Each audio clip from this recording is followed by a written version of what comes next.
estuvimos con Luis Emilio Rondón, candidato número 2 en la lista nacional de la Alianza Única Un Nuevo Tiempo, más el MAS, Unión de Progreso y otros partidos. Estamos hablando de la mitología esta que un sector muy radicalizado le ha impuesto a la sociedad, que es que no se habla con el contrincante, que el contrincante es un enemigo y ni agua. Bueno, en este tiempo contemporáneo eso tiene su origen en el escenario rojo, en el chavismo. El chavismo hizo un apartheid político mediante el cual ninguno de los opositores tenía ni siquiera la posibilidad de conversar con ellos. Yo estuve 5 años como presidente de la delegación de la Asamblea de Venezuela en el Parlasur y teníamos una delegación mixta, nuestra mayoritaria, con gente del gobierno. Bueno, y no era posible conversar con ellos allá, se enconchaban, se iban por otras partes, no había diálogo. ¿Pero por qué? Porque estaba criminalizado, porque era un pecado capital que unos señores del partido de gobierno se sentaran con nosotros a conversar cualquier tópico. Bueno, esa mala conducta, lejos de ser corregida con anticuerpos de más democracia, fue asumida por un sector opositor. Y es lo mismo, tú no puedes conversar con nadie, no, estás en un estado general de sospecha, como que si la gente fuese plastilina, fácilmente moldeable, como que si no tuviéramos principios y valores arraigados profundamente en nuestras conciencias, en nuestra gente, en nuestra familia, en nuestros partidos. Bueno, esa conducta absolutamente lamentable está prácticamente empezando a desaparecer. Y está empezando a desaparecer porque el campo de control gubernamental se ha reducido significativamente desde el punto de vista de la gente. El régimen sabe que ya no tiene mayoría electoral, lo sabe y lo sabemos todos. Utilizó su estrategia de siempre, dividirnos en varios toletes para con el tolete más grandecito hacerse de la mayor cantidad de espacios posible, porque eso es lo que ha pasado. Fíjate tú, hay un ejemplo muy claro de lo que pasó con la Asamblea Nacional del 2020. En el año 2020, el chavismo dice que sacó el 56, 57% de los votos y tiene el 93% de representación de diputados en la Asamblea Nacional. Eso es un despropósito. No hay un equilibrio real cuando yo uso las instituciones, las modifico, las manipulo para sobrerepresentarme en detrimento del resto de los componentes del sistema político. Bueno, esas cosas hay que corregirlas, eso hay que resolverlo, pero eso es la última prioridad para la gente.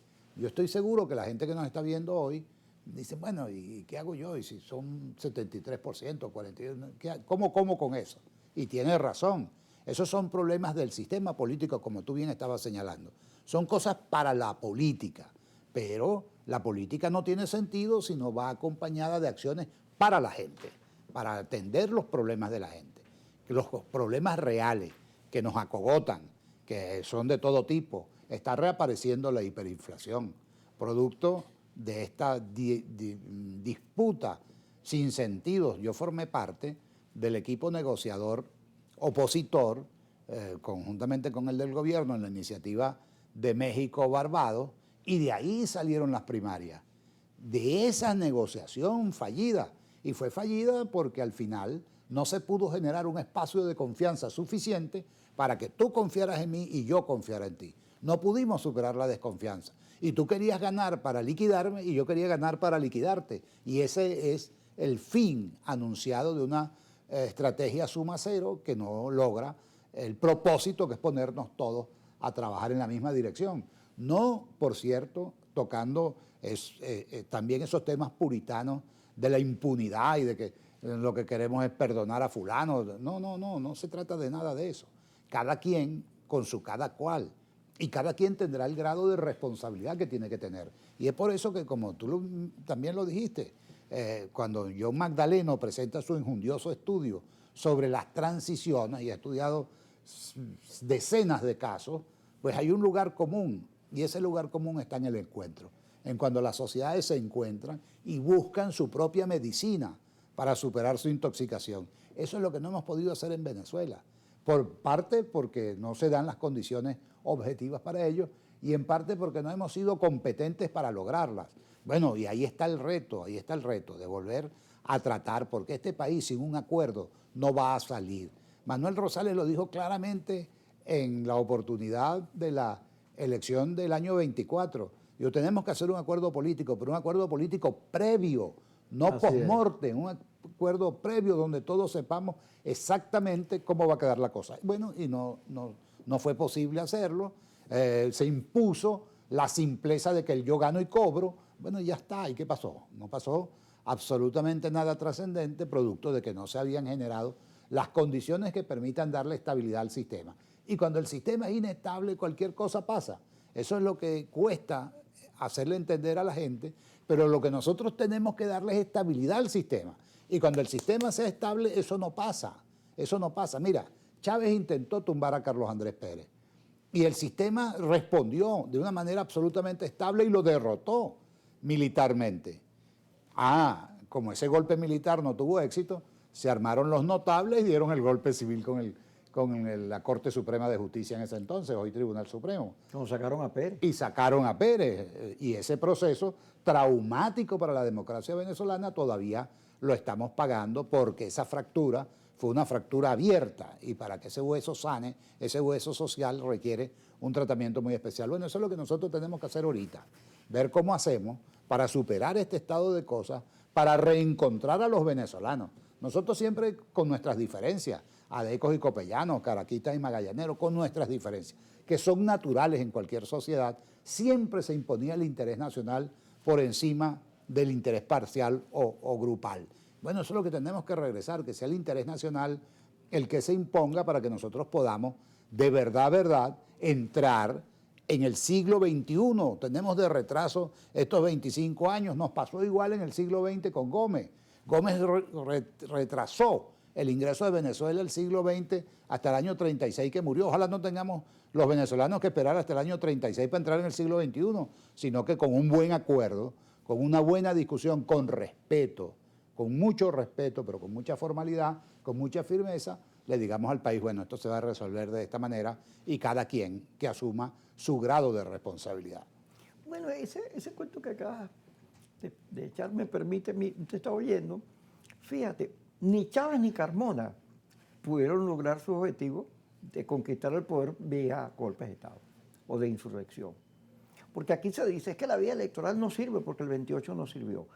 Pero vamos a ver la vía armada, la de fuerza, la de pedir la invasión, la de Maduro vete ya, vamos a verla. Esa tiene no solo desde el 58 hasta nuestros días no sé cuántos intentos o golpes que fracasaron, de insurrecciones, entre ellas la del Partido Comunista del MIR en el 60, todo eso fracasó. Pero si tú revisas la historia contemporánea de estos tiempos, te vas a dar cuenta que Chávez el 4 de febrero no obtuvo la victoria, pero en la elección del 98 ganó. Y cuando le mete lupa, la oposición, que después del 11 de abril repitió el mismo esquema, porque la salida era el mismo esquema. Es más, hay una entrevista de Carla Angola con Juan Pablo Guanipa, donde él le dice a Carla Angola que el 9 de enero, aquí en Chacao, ellos estaban esperando que llegara la masa para irse para Miraflores y salieran los militares. Eso lo dice él, no lo digo yo. Pero Leopoldo López, en la autopista, el 30 de abril, estaba esperando que llegaran los militares, que llegara la gente para irse para Miraflores. En la repetición del esquema del 11 de abril también ha fracasado. Eso no sirve, porque nosotros somos civiles. No, y porque la sociedad venezolana le dio la espalda a la violencia. Así es. Bastante violencia sufren, lo que se llama la violencia estructural, cuando no tienes agua, cuando no tienes luz, cuando no tienes combustible, cuando no tienes comida. Esos son elementos de violencia estructural sobre el ciudadano. Pero si además de eso tú le pides que se monte encima y se tire contra la policía y se alcen. Se alcen y pongan una vez más los muertos. La vida, si su vida Claro, en riesgo. Entonces Vamos la a seguir sociedad en eso. venezolana ha decidido más bien andar por caminos democráticos. Vamos a meternos por ahí porque aun cuando es una discusión de la política, tú has insistido siempre que el objetivo de la política es la gente. Antes que el poder, la gente. Hay que preocuparse de identidad con la gente. Cuando regresemos, seguimos en el debate aquí con Emilio.